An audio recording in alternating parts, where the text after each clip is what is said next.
What you see in today's world is everyone's much more conscious of what they're putting in their body, and I think HelloFresh offers you an opportunity to simplify that approach.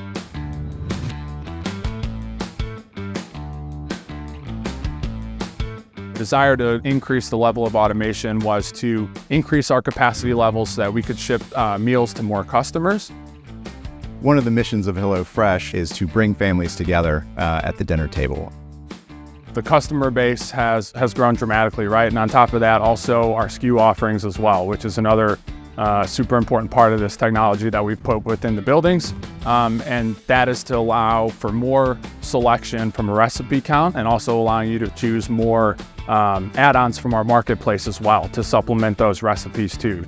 As we listen to our customer voice and hear what our customer wants, this level of automation and fulfillment technology allows for us to rapidly increase that SKU count based on what our customers' feedback is providing us, while also maintaining the same level of efficiency no matter what we're fulfilling. I think what it is we have a strong teamwork mentality. We all have that single goal of trying to really continue to better the company.